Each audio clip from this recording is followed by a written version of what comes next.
तांत्रिक महाराज की बात सुनने के बाद ये सभी अपने अपने घरों को वापस पहुंच गए थे। मेघना बेड पर लेटी सोच में डूबी थी। क्या हो यार, तू इतना क्यों सोच रही है? ये दमयंती आखिर थी कौन? हमें तो लगता है कि उसका महाराज से मिलना कोई संयोग नहीं था, बल्कि इसके पीछे उसकी कोई साजिश थी। इस पर इशिता ने मेघना को हैरानी से देखा। अरे तेरी तबीयत तो ठीक है, ये किस टोन में बोल रही है तू? देख मेघना, मैं तो पहले ही यहाँ से जाना चाहती थी, तेरे कहने पे ही मैं रुकी हुई हूँ। मुझे इस गांव की कहानियों से कुछ लेना देना नहीं है। कल एकादशी है, हमें बस उस मृत्युंजय अमृत का सैंपल लेना है और परसों सुबह होने से पहले इस गांव को छोड़ देना है। That's it।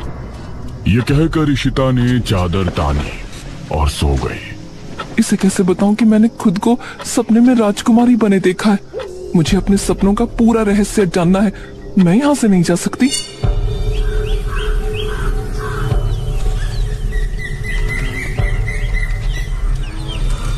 अगले दिन इशिता और मेघना आपस में बातें कर रही थी। आज रात को ठीक 9 बजे हम इस घर से निकल जाएंगे, ठीक है?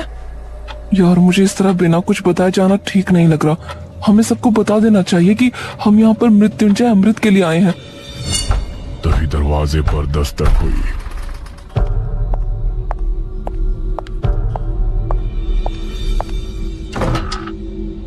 अरे अनुज, तुम? हाँ मैं। क्या बातें चल रही हैं? तुम लोग आज रात मृत्युंजय अमृत को लाने की बात तो नहीं कर रहे ना? नहीं नहीं, ऐसा कुछ नहीं है। गांव में इतनी प्रॉब्लम चल रही है, ऐसे में हम कैसे मृत्युंजय अमृत के बारे में सोच सकते हैं? हाँ वही कह रहा हूँ। आज रात तांत्रिक महाराज अनुष्ठान शुरू करेंगे। सभी को घरों में ही रहना है। तुम बेफिक्र रहो, हम कहीं नहीं जाने वाले।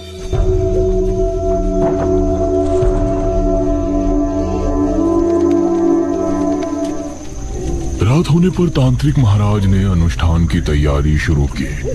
उनके साथ किले में मुखिया और गांव के 2 आदमी मौजूद थे। वहीं अनुज और उसकी माँ हवेली पर अपने कमरे में बैठे थे। माँ, मेघना और इशिता को भी यहाँ बुला लूं? कहीं उन दोनों को डर लग रहा हो। इस पर ठकुराइन ने अनुज को घूर कर देखा। मैं सब समझ रही हूँ, तुम उस शहरी लड़की पर लट्टू हो रहे हो। माँ, बस वो जहाँ है उसे वहीं रहने दो। न जाने कब यहाँ से जाएगी। मेरा बस चले तो मैं अभी उसे इस घर से निकाल दूं। उस समय इशिता और मेघना घर के पिछले दरवाजे से निकल रही थी।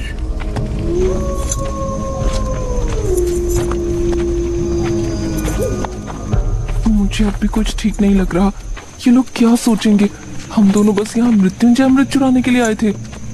मेघना, क्या हो गया यार तुझे? हमारी जॉब, हमारा फ्यूचर खतरे में है। हम इस राजा रानी वाली कहानी में उलझने नहीं आए थे। ये इन गांव वालों की प्रॉब्लम है, हमारी नहीं। तो चल ना जल्दी। ये दोनों घर से निकलकर गली की तरफ आ गई थी। गांव में सभी लोग अपने अपने घरों में बैठे थे। सभी तांत्रिक महाराज के अनुष्ठान के सफल होने की प्रार्थना कर रहे थे। पूरा सामने जंगल का रास्ता। उस समय गांव का एक आदमी राजू सिगरेट पीता हुआ जंगल की तरफ से आ रहा था। अरे यार, आज तो ओस बहुत ही ज्यादा है, सिगरेट भी नहीं सुलग रही। कुछ ही दूरी पर उसको इशिता और मेघना सामने से आती नजर आ रही थी।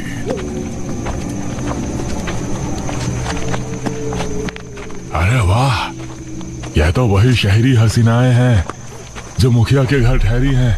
इनसे जान पहचान बढ़ाने का यह अच्छा मौका है। वो भी कुछ दूरी के फासले से इनके पीछे हो लिया। इशिता और मेघना ने अभी जंगल की सरहद पर कदम रखा ही था कि तभी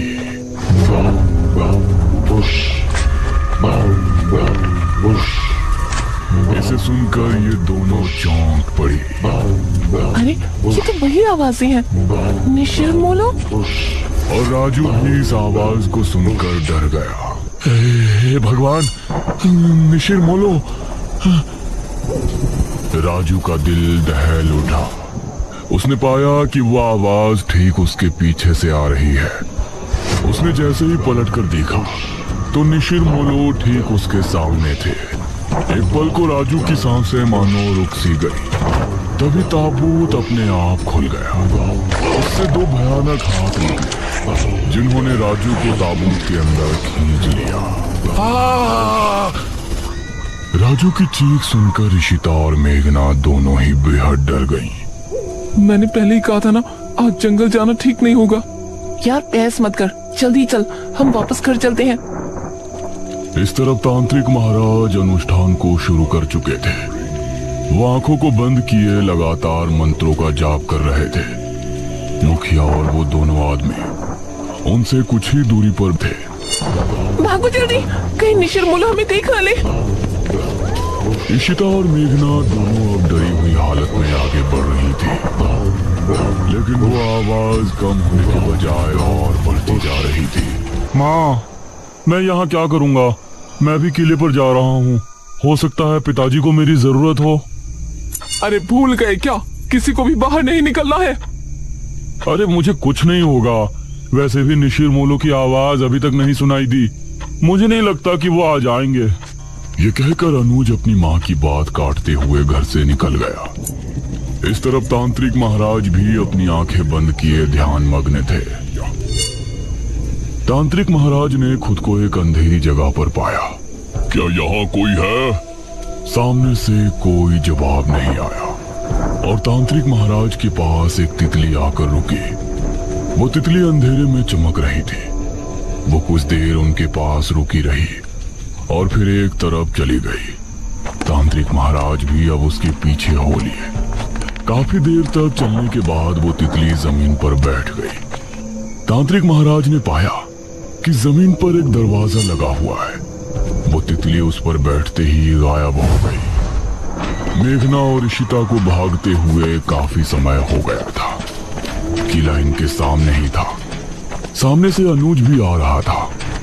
उसने इन दोनों को सामने से आता हुआ देखा।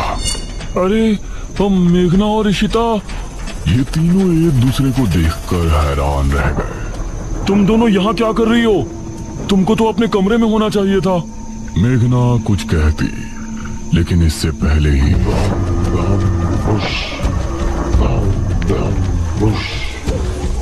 ये क्या, निशिर-मुलो आ गए। निशिर-मुलो की आवाज सुनते ही ये तीनों बुरी तरह डर गए और अब किले के अंदर भी उनकी आवाज पहुंच रही थी। डरो नहीं, तांत्रिक महाराज ने पहले ही कहा था कि निशिर-मुलो यहाँ जरूर आएंगे, लेकिन हमें डरने की जरूरत नहीं है। जब तक हम अपने घरों में हैं, वो हमें कोई नुकसान नहीं पहुंचा सकते। चलो हम भी किले के अंदर चलते हैं। और ये तीनों किले के अंदर पहुंचे। अरे तुम तीनों यहाँ क्या कर रहे हो? वो कुछ नहीं पिताजी। क्या मतलब कुछ नहीं? हमने कहा था ना कि आज की रात बाहर नहीं निकलना। तभी तांत्रिक महाराज ने एक लंबी सांस भरी और अपनी आंखें खोली। ये सभी उन्हें गौर से देखने लगे। क्या हुआ तांत्रिक महाराज, कुछ पता चला? मैंने अपनी पूरी शक्ति लगा दी, लेकिन मुझे सिर्फ एक दरवाजे के अलावा कुछ नहीं नजर आया। इस पर सबसे पहले मेघना ने सवाल किया। कैसा दरवाजा? वो दरवाजा किसी चौखट पर नहीं, बल्कि जमीन पर लगा हुआ है। शायद कोई तहखाना है। इसका मतलब है कि वो किताब किसी तहखाने के अंदर ही है। ठीक है महाराज, हम लोग सुबह होने पर गांव के कुछ आदमियों को लेकर राजमहल जाएंगे और उस तहखाने को ढूंढेंगे। हाँ, यही विचार ठीक होगा।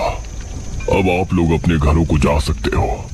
ध्यान से जाना, निशिर-मुलो अभी भी तुमको रास्ते में मिल सकते हैं। जो आ गया महाराज। मुखिया अनुज और इन तीनों के साथ घर की तरफ रवाना हो गया और बाकी सभी गांव वाले भी अपने अपने घरों को चले गए। अनुज, तुमने बताया नहीं कि तुम तीनों यहाँ क्यों आए थे? वो पिताजी, मुझे आपकी चिंता हो रही थी और इन दोनों को भी ना जाने क्यों घर पर डर लग रहा था। इसीलिए ये भी मेरे साथ चली आई। मुखिया को अनुज की बात में सच्चाई नहीं नजर आ रही थी, लेकिन उसने आगे कुछ नहीं कहा। कुछ देर बाद ये चारों घर पर पहुंचे।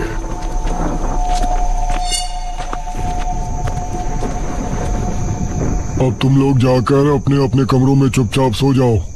कोई मस्ती मजाक नहीं। जी पिताजी। ये कहकर मुखिया अपने कमरे में चला गया। फिर मेघना ने अनुज की तरफ देखा। थैंक यू अनुज, तुमने हमारे लिए अपने पिताजी से फिर झूठ बोला। अरे कोई बात नहीं मेघना, तुम्हारे लिए तो मैं 1000 झूठ भी बोल सकता हूँ। ये कहकर अनुज मुस्कुराते हुए अपने कमरे में चला गया। फिर इशिता और मेघना भी अपने कमरे में पहुंची। उस रात मेघना के मन में कई सवाल चल रहे थे। करीब 4 बजे जब वो सो रही थी तो उसने अपने आप को राजमहल में खड़ा हुआ पाया। अपने उसी राजकुमारी वाले अवतार में वो एक गलियारे से होती हुई आगे बढ़ रही थी। सामने ही एक बड़ा सा दरवाजा नजर आ रहा था। वो उस दरवाजे से होती हुई अंदर पहुंची। सामने एक अलमारी थी। उसने उस अलमारी को खोला तो उसके अंदर एक बक्सा रखा था। उस बक्से को खोलने पर उसे एक अंदर बड़ी सी चाबी रखी हुई नजर आई। मेघना सपने में बिल्कुल सही सलामत थी, लेकिन बाहर उसका पूरा शरीर पसीने से सराबोर हो गया था। तभी इशिता ने करवट ली तो उसने एक पल को आंखें खोलकर मेघना को देखा। मेघना, क्या हुआ तुझे? उठ। उसने मेघना को झंझोड़ा तो मेघना की नींद टूटी। क्या हुआ तुझे मेघना? देख तुझे कितना पसीना आ रहा है। मेघना नींद से जागी और लंबी लंबी सांसें लेने लगी। अरे कुछ तो बोल, कोई बुरा सपना देखा क्या? मेघना ने इशिता के जवाब में हल्का सा हाँ में सर हिलाया। इशिता ने उसे पीने के लिए पानी दिया और फिर उससे लिपट कर लेट गई। सुबह होने पर तांत्रिक महाराज कुछ गांव के लोगों को लेकर राजमहल पहुंचे। कोई भी कमरा, कोई भी गलियारा छूटना नहीं चाहिए। जी महाराज। गांव के सभी लोग अब अलग अलग गलियारों में चले गए। एक आदमी जिसका नाम मनीष था, वो एक कक्ष के सामने खड़ा था।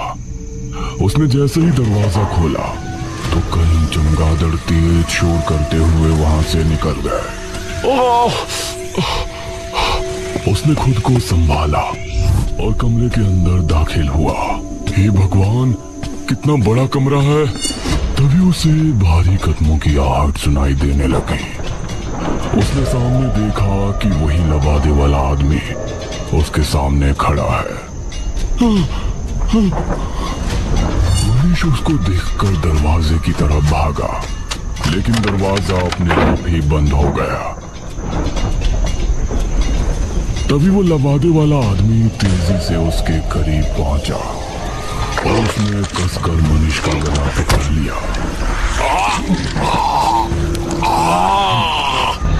मनीष की चीख महल की दीवारों में ही सिमट कर रह गई। गांव के लोगों ने राजमहल की अच्छे से तलाशी ली, लेकिन राजमहल इतना बड़ा था कि अपना पूरा दिन लगाने के बाद भी वो आधे राजमहल की छानबीन भी नहीं कर पाए थे।